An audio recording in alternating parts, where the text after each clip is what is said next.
ರಾಜಕೀಯದಲ್ಲಿ ಸಾಕಷ್ಟು ಇದೆ ಫ್ಲೇವರ್ ಇದೆ, ಅದನ್ನ ಏನಾದರೂ ನಿಜ ಜೀವನದಲ್ಲಿ ಮುಂದಿನ ದಿನದಲ್ಲಿ ನಾನು ಅವಾಗಲೇ ಹೇಳಿದೆ ಸರ್, ಅದು ಅವರು ಸೆಲೆಬ್ರಿಟೀಸ್ ಡಿಸೈಡ್ ಮಾಡ್ತಾರೆ. ದರ್ಶನ್ ಪಾಲಿಟಿಕ್ಸ್ಗೆ ಬರಬೇಕಲ್ಲ, ಬರೀ ಸಿನಿಮಾನೇ ಮಾಡ್ಬೇಕು ಅನ್ನೋದು. ಬಟ್ ಹಿಂದೆ ಒಂದು ಆಫರ್ ಬಂದಿತ್ತು ಅನ್ನೋ ಸರ್, ಅವ್ರು ರಾಜಕಾರಣ ಬರಬೇಕು ಅಂತ ಒಂದಷ್ಟು ಮಾತುಕತೆ ಆಗಿತ್ತು. ಯಾರು ಹೇಳಿದ್ರು?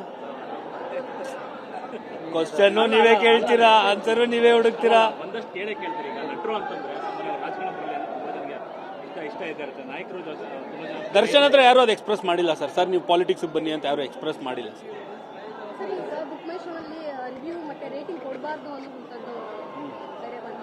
ಹೌದು, ನಂದು ರಾಯಲ್ಗೆನೆ ನೆಗೆಟಿವ್ ರಿವ್ಯೂಸ್ ತುಂಬ ಬಂತು. ಯಾರ್ಯಾರೋ ಬೇಕು ಅಂತ ಮಾಡಿದ್ರು. ಯಾವುದೋ ಒಂದು ಥಿಯೇಟ್ರಲ್ಲಿ 400 ಟಿಕೆಟ್ ಬುಕ್ ಆಗಿತ್ತು, ಬಟ್ ಅಲ್ಲಿ ಇದ್ದಿದೆ 20 ಜನ. ಬಟ್ ಇನ್ನು 380 ಜನ ಏನು ಮಾಡಿದ್ರು, ರಿವ್ಯೂನೇ ಹಾಕಿದ್ದು. ಸೊ ಕರೆಕ್ಟ್ ಇದು ಮಾಡಿರೋದು. ಸುಮ್ಮನೆ ಒಂದು ಸಿನಿಮಾನ ಕಿಲ್ ಮಾಡಬೇಕು ಅಂತ ಬರೀ ಒಂದು 50,000 ಖರ್ಚು ಮಾಡ್ಬಿಡ್ಬೋದು. ಸೊ ಅದು ಮಾಡಿದ್ರೆ ಅಟ್ಲೀಸ್ಟ್ ಸಿನಿಮಾ ಉಳಿಯುತ್ತೆ.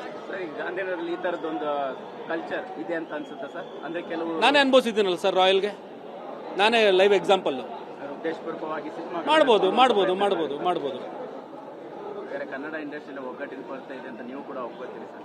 ಗೊತ್ತಿಲ್ಲ ಸರ್, ಫೀಲ್ ಆಗ್ತಾ ಇಲ್ಲ ನನಗೆ, ಗೊತ್ತಿಲ್ಲ.